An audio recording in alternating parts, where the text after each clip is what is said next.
Hi hello welcome to Kiran TV news. నేను మీ Harish. Mega ఇంటి కోడలు మెగాగానే ఆలోచిస్తారు. ఆ ఇంట్లో ఉండేటువంటి పాజిటివ్ వైబ్సా లేదంటే సేవ ఆ గుణమా అనేది తెలియదు, కానీ అందరిలో కూడా ఒక బలమైనటువంటి ముద్ర వేసుకుంటారేమో. ఇప్పుడు మెగా ఇంటి కోడలు రామ్ చరణ్ గారి భార్య ఉపాసన గారు కూడా మెగా ఇంటి కోడలు అనిపించుకున్నారు. నిజంగా ఎందుకు ఈ మాట చెప్తున్నాను అంటే 150 ఓల్డేజ్ హోముల్ని ఆమె దత్తత తీసుకుని వాళ్ళ బాధ్యతలన్నీ కూడా ఆమె తీసుకుందట. ఇది చిన్న విషయం కాదు. 150 మంది కాదు, లేదంటే ఒక 15 మంది కాదు, 150 ఓల్డేజ్ హోములు అంటే ఎన్ని వందల మంది ఎన్ని వేల మంది అవుతారో కూడా మనం లెక్క చెప్పాల్సిన అవసరం లేదు. అంటే వాళ్ళు ఎంతో కష్టపడి జీవితంలో ఎన్నో పోరాటాలు చేసి ఎన్నో ఇబ్బందులు పడి ఆ ఓల్డేజ్ హోములకు వస్తారు. వాళ్ళ లాస్ట్ ప్రయాణం ఏదైతే ఉందో అది చక్కగా హ్యాపీగా ఉండాలని కోరుకుంటారు. కానీ అవన్నీ వాళ్ళకి అంది వచ్చే అవకాశం లేదు. అలాంటి వాళ్ళందరినీ ఏరి కోరి అలాంటి ఓల్డేజ్ హోములన్నింటినీ కూడా ఉపాసన గారు జాగ్రత్తగా వెతికి మరి 150 ఓల్డేజ్ హోములను ఆమె దత్తత తీసుకుని వాళ్ళ యోగక్షేమాలు అన్నీ కూడా తానే భరిస్తుందట. మెగా ఇంటి కోడలంటే ఆ మాత్రం ఉండాలి.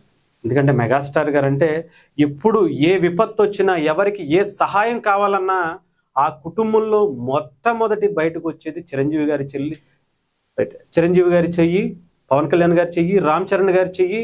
ఆ కుటుంబంలో ప్రతి ఒక్కరూ ఏదో ఒక విధంగా సహాయం చేస్తూనే ఉంటారు. అది సినిమా ఇండస్ట్రీకా, ఆంధ్రప్రదేశ్కా, తెలంగాణకా, తెలుగువారికా, లేదా ఇతర రాష్ట్రాలకా, ఇతర దేశాలకైనా కానివ్వండి, ఎవరికి ఏ విధంగా అయినా సరే వాళ్ళు సహాయం చేయటం కోసమే పుట్టారేమో అనేంతగా ఉంటుంది. మెగా ఫ్యామిలీలో నిజంగా వాళ్ళు చేసినంత సేవ, వాళ్ళు ఇచ్చినంత డొనేషన్ ఈ దేశంలో ఇంకొక నటుడు కానీ సినిమా పరిశ్రమలో ఉన్నటువంటి వ్యక్తులు కానీ ఇవ్వలేదు. అంటే వాళ్ళు పెట్టినటువంటి సేవ, వాళ్ళకి చేసినటువంటి సేవ ఎంతో మనం మాటల్లో చెప్పలేనటువంటిది. అలాంటిది ఈరోజు రామ్ చరణ్ గారి భార్య, మనందరికీ తెలుసు, రామ్ చరణ్ గారు కూడా అనేకమైనటువంటి అంటే కుడి చేతితో చేసినటువంటి సహాయం ఎడ చేతికి కూడా తెలియకుండా ఉంటుందట. రీసెంట్గా ఒక పెద్ద ఆయనకి వాళ్ళ భార్యకి ఏదో హెల్త్ ఇష్యూ వస్తే అపోలో హాస్పిటల్లో దగ్గరుండి ఖర్చులంతా భరించి ఆమెకి ట్రీట్మెంట్ చేయించారు. ఎన్నో లక్షలు ఖర్చు అయినటువంటిది. అలాంటిది ఎన్నో కార్యక్రమాలు ఎంతో మందికి ఆయన సహాయం చేసుకుంటూనే వచ్చారు.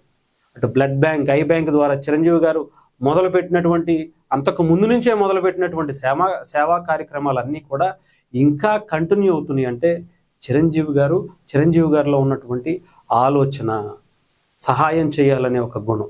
ఈరోజు ఒక్క మహాతల్లి నిజంగా ఎంత అదృష్టవంతురాలో మనందరికీ తెలుసు. ఇంతమందికి సేవ చేసేటువంటి అవకాశం ఆవిడ దొరికింది.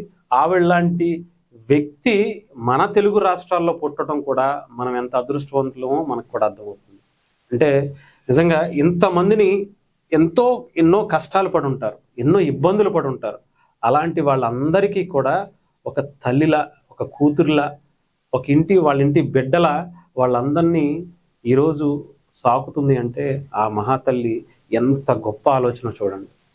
నిజంగా వాళ్ళందరూ కూడా ఎంత ఆనందపడుతుంటారో, ఎంత హ్యాపీగా ఉండుంటారు.